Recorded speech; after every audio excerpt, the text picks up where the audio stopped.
Panjang semeter itu.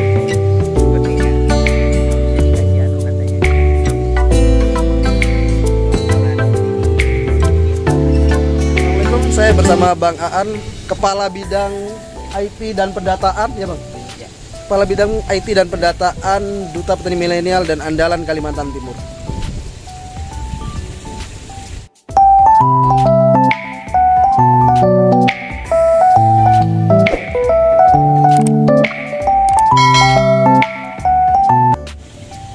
Ya, beliau adalah salah satu master. Master, nggak juga katanya, tapi nggak apa-apa. Bagi saya beliau adalah master hidroponik Samarinda, Kalimantan Timur bahkan. Dan ini adalah salah satu karya beliau. Ini berada di atap rumah. Jadi namanya dak hijau hidroponik. Betul ya Bang? Betul. Ya, nanti kalau teman-teman mau ke rumah beliau, ini alamat saya sertakan nanti. Dak hijau hidroponik. Ketik di Google Map, dapat toh Bang? Dapat. Dapat. Hidroponik dak hijau. Oke. Silakan Bang, penjelasannya sedikit tentang hidroponik.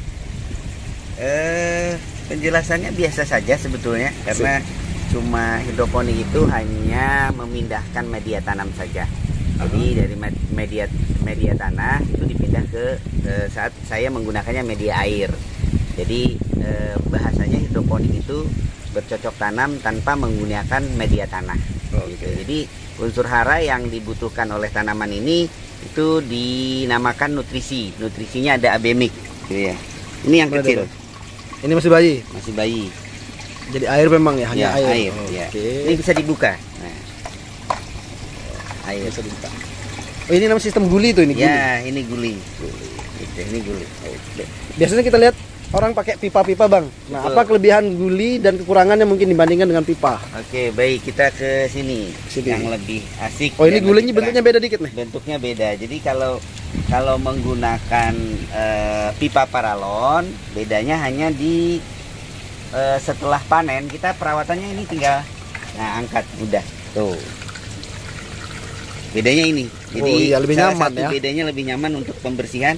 Bahasanya kita tinggal gini aja sudah bersih, sudah bisa kelihatan bersih kan. Iya pakai kain gitu bersih, jadi tidak perlu space yang banyak, dan ketika masangnya juga tinggal ke knockdown aja.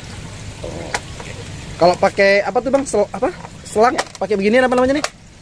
Pakai pipa sulit membersihkan. Nah seperti ini, kita kalau boleh nyontohkan lagi ini, saya tetap menggunakan pipa. Oh, ada juga pipa ini ya, tapi dengan jarak ujung mentok, ujung sana mentok.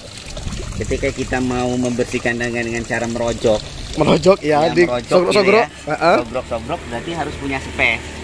Oh, nah, itu agak kesusahan untuk membersihkan saja sebetulnya. Akhirnya menimbulkan rasa malas kita untuk melanjutkan bercocok tanam. Oke, berarti memang lebih bagus pakai guli. Alangkah baiknya. Oke. Gitu.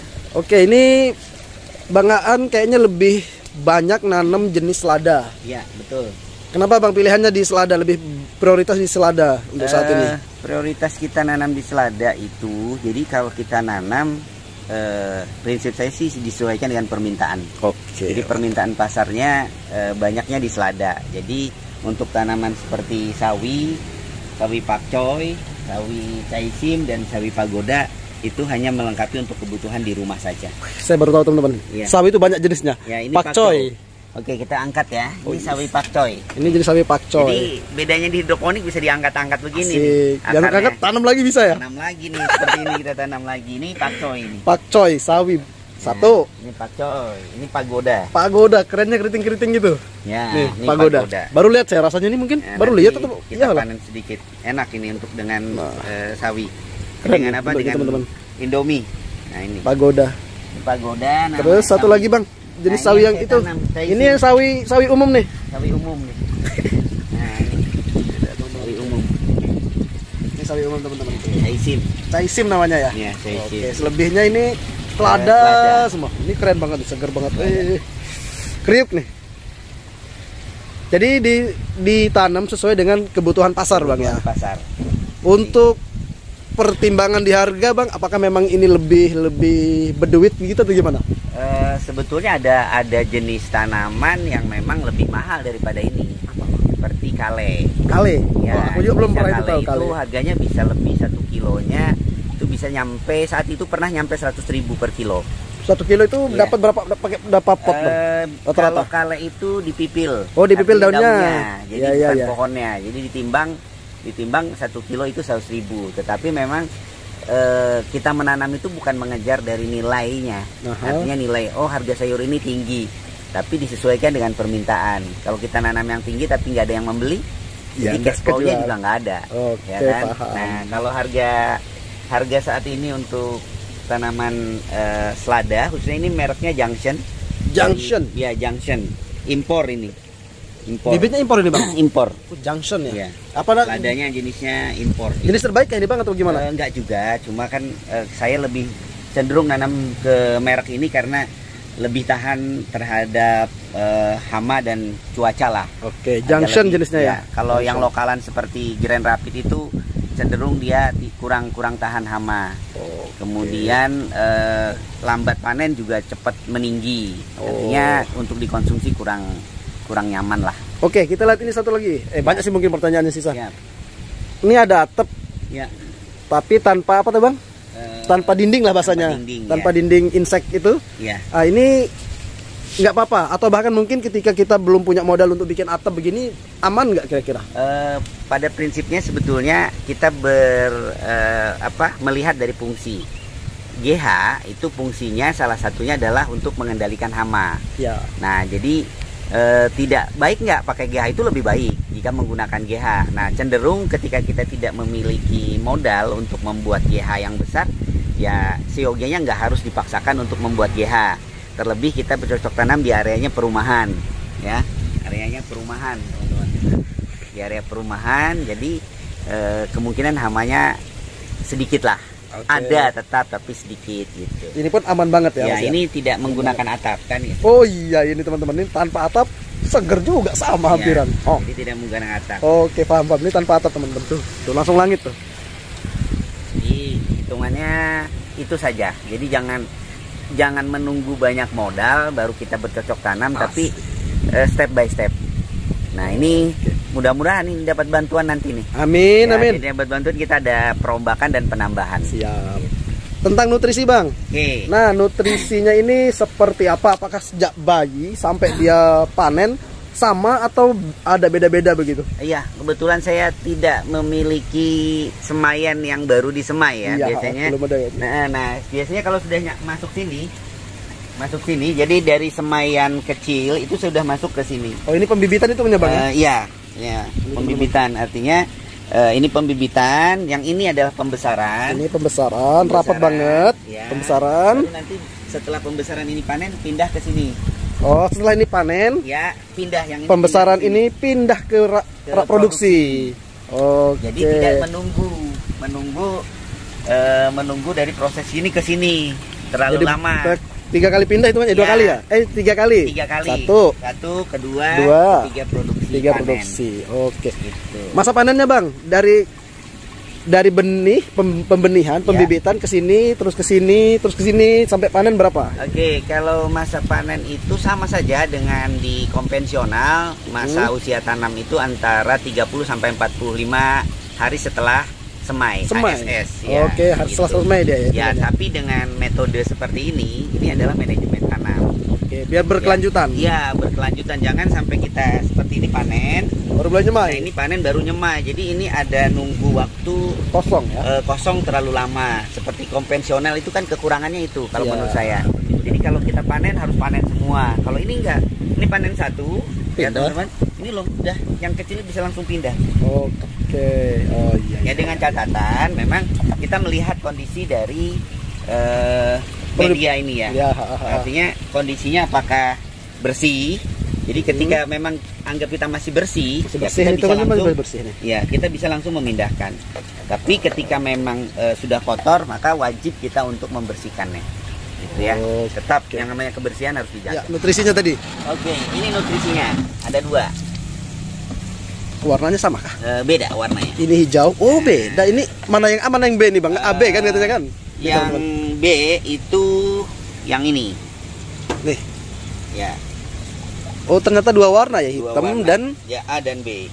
B. Jadi kalau ini menyesuaikan. Jadi tidak semua nutrisi itu warnanya seperti ini. 2 warna ini. Jadi ada yang jernih yang tidak menggunakan Fe ya. Jadi warnanya terus ini juga mikronya warnanya beda-beda. Ada yang kuning. Tergantung si peraciknya mau menggunakan jenis bahannya yang seperti apa. Jadi ini bukan menjadi patokan. Oh, warna bukan jadi patokan. Ya, Beda betul. bisa warnanya beda. Ya. Terus untuk dosis, Bang, dosisnya berarti Dosis disesuaikan karena hidroponik itu kan punya tabel kebutuhan akan tanaman. Seperti selada ini kan membutuhkan. Oh, ada ya. Ya, ada tabelnya. Jadi kalau jenis selada itu membutuhkan nutrisinya adalah dari 600 sampai kurang lebih 800 ppm. Oke, belum paham itu. Nanti pemilihan. next time itu ya. Ya, Mending ini itu. dulu pemberitahuan awal, teman-teman. Jadi ada kebutuhannya, maka kita memberikannya ini, memberikan nutrisinya ini disesuaikan dengan dosisnya. Oh, Jadi tidak sembarang kita memberikan tanpa kita ukur. Jadi ada alat ukurnya yang namanya TDS meter. PDS meter Untuk ya, paham mengukurnya. itu. Oke. Sip. Kalau untuk selada harganya sekarang di Samarinda berapa, Bang? Per kilo ya? Iya, per kilo. Oke, untuk selada sendiri, nah seperti ini untuk menjual selada sendiri ada berbagai macam cara untuk menjualnya. Aha. Yang pertama menjual 1 pohon. Satu pohon gini. Ya, 1 Oke. pohon segini biasanya 5.000 Wih, rupiah. 5.000. Kali 1.000 lobang, wes. 5.000 itu 1 pohon. Satu Ada pohon. juga yang perbungkus. Perbungkus, oke. Ya, Jumlahnya perbungkus 10.000. berarti ada 2 pohon perbungkus atau gimana, Bang? Bisa saja 1 pohon jika Oh. timbangannya memang mencapai Oh, iya, iya, berat iya. yang disesuaikan dengan pasar. Oke. Kemudian ada yang per kilo. Saat ini per kilo harga tertinggi di Kota Samarinda 40.000. 40.000. 40.000. Walaupun memang sebagian petani ada yang justru tidak ingin sejahtera menjualnya lebih murah dari itu. Harapan kami sih sebenarnya kita tetap menjual dengan harga yang terbaik. Oke. Karena apa? Karena bahan-bahan nutrisi juga semakin meningkat. Bahan-bahannya berbeda dengan di Jawa ya. Jawa. Sangat beda sekali. Maka ketika HPP di sini mencapai 20.000 ya, harga pokok produksinya mencapai 20.000 per kilo, di Jawa itu harga jual sepertinya. Iya, Di Jawa karena memang beda kebutuhan yang bahan-bahan yang diperlukan untuk berhidroponik di antara Jawa dengan Kalimantan Timur. Oke. Itu yang membedakan. Ya perlu diketahui memang.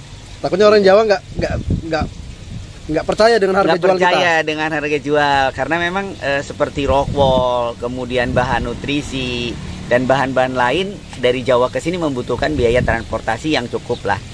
Gitu kan. Jadi kalau ketika orang Jawa mau pindah ke sini, ya kemudian membawa bahan-bahannya ya podo aja gitu kan. Ongkos kirimnya mau. Ongkos kirim juga. Jadi kalau di Jawa kan selisihnya cukup lumayan lah. Gitu. Oke, terakhir, Bang, Siap. tentang asosiasi hidroponik. Ini Ya. kayaknya ada organisasinya ya.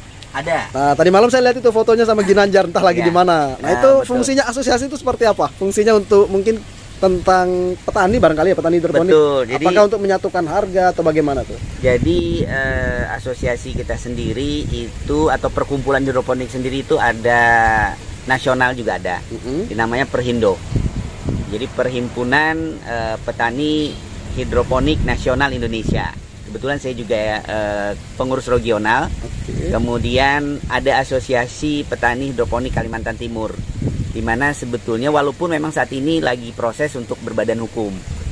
Kemudian tujuannya asosiasi didirikan adalah menyatukan, mengumpulkan para petani hidroponik. Oke, menyatukan dulu. Untuk satu, pertama saling berinformasi mengenai bahan-bahan dan lain-lain. Kemudian yang terlebih kita juga sebenarnya sudah berusaha untuk mengatur regulasi dari harga itu.